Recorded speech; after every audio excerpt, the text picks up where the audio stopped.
Hanging out with Sam Hartman, joining us on behalf of DirecTV. We'll get to that in a minute, Sam. But first, we got to play a game. What's in the cards? It's simple. We're playing higher or lower. So I'm going to throw a card out. You're going to tell me whether the next card is higher or lower. You get it right, you get an easy question. You get it wrong, you get a hard one. Are you ready? I'm ready. Let's do it. This is going to be not. Oh, this is a tough one. He gets a 9 out of the gate. That's right in the middle. We're in Vegas. I'm gonna go higher. All right, he's going higher.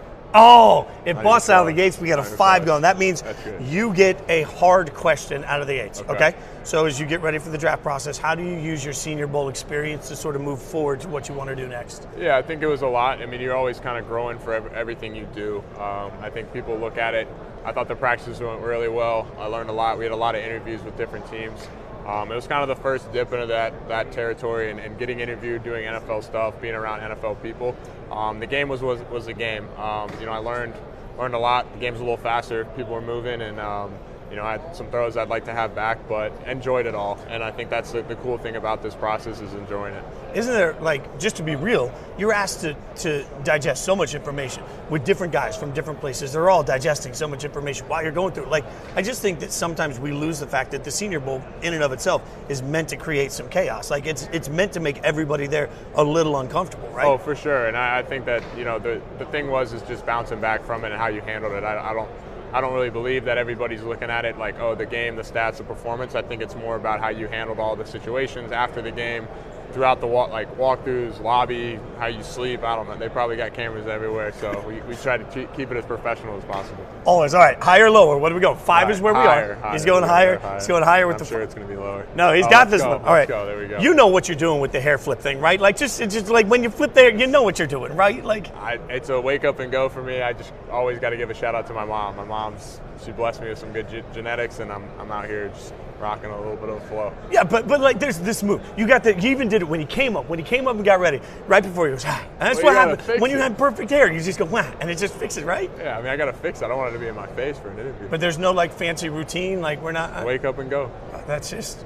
God, that kind of led us this morning. I don't know what I'm doing with it. All right, higher or lower? We're gonna go lower. He's gonna go lower. And he gets a 3. He's on a roll, y'all. This is happening now. All right, I've heard you're a big TikTok guy. So what's our? That's what I've heard. I've heard you enjoy some TikTok. So what's our doom scrolling routine? We just sitting there. I'm not a big TikTok guy.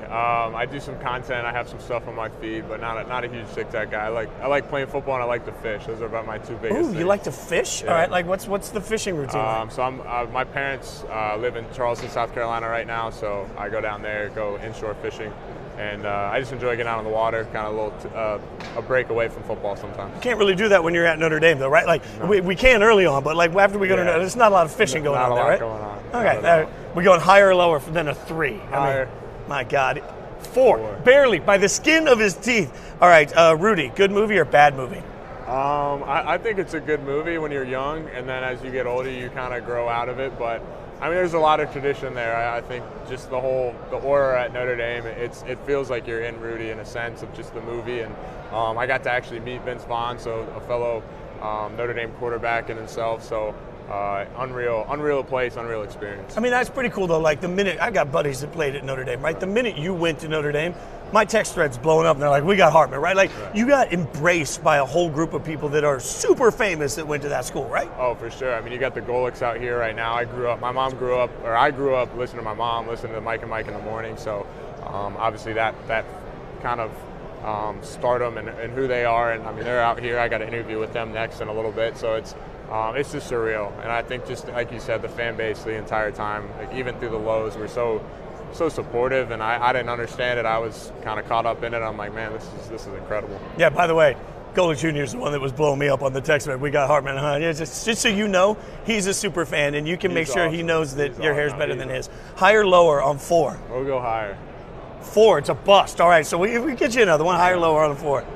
We'll go higher. He's going higher again. It's a 3. Oh, no. All right, so let's. What was the toughest part of transitioning to Notre Dame? These questions are easier than the ones you're telling me. These are the easy questions. Oh, man, okay. Challenge accepted. I'm about to get roasted, I hear.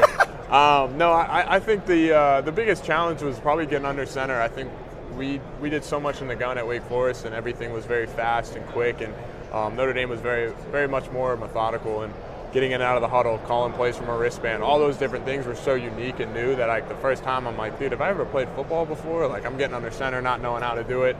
But it was also why I did it. I think that's something in the NFL you got to be ready to do and be able to do as soon as you show up. And so that was probably one of the more difficult ones. We're going higher or lower than I'm going to go lower. I'm going to go lower. He wants it. Yeah, I want to. He wants a tough one. All right. How many years is too many years to play college football? I don't think you never graduate. College is amazing. You're going to be one of those like 9-year guys? Like, come on. If I could, I enjoyed it. And I think I look at it as it was a cool opportunity. I think I learned so much and grew up so much from, when I got my draft eligibility and when I could have declared or might have declared, I wasn't ready. And I think that the thing about this process is just to run your own race. I think, like, to start comparing that this guy's already playing. Like, I saw Trevor Lawrence last night, and you're like, oh, he did it in 3. I'm like, yeah, but I ain't Trevor Lawrence, man.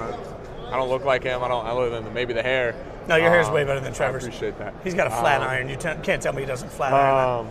And so I think that whole process is just is how it's got to go. And this whole process going through the draft is, I'm training with some of the best guys in the quarterback, draft class right now. You can get caught up wondering how they're doing, what they're doing, and as long as you just keep doing what I do and how I've been doing it for the past 6 years of college, I'll be all right. You feel ready now? I do.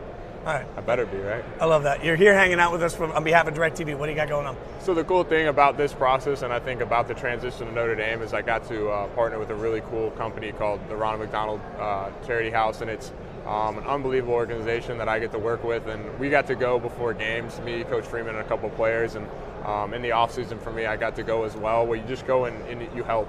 You help families in need that are sick or ill, whether it's a baby to basically a kid, a full-grown kid, and they do a lot from housing, and it's a home away from home. And I think for me, selfishly, I get a lot out of it because it reminds me how lucky and how blessed I am to be in this position. And then, with DirecTV's help, it's the ability to kind of donate as much as we can. And they're doing a great thing out here. So they have families in Vegas that are in need, and they're going to do an event for them this weekend. And it's just it's a really cool organization. And the people there are the salt of the earth. And every time I got a chance to get over there, and I know when I go back for Pro Day, I'm going to go down and donate some stuff and just spend time with people. It's, it really takes you out of this grind, the Radio Row grind, whether it's the draft process grind of, there's some bigger things than what we do, and to give back as much as we can. Man, I appreciate you doing that. That's awesome. Thanks for hanging out with me. I appreciate you.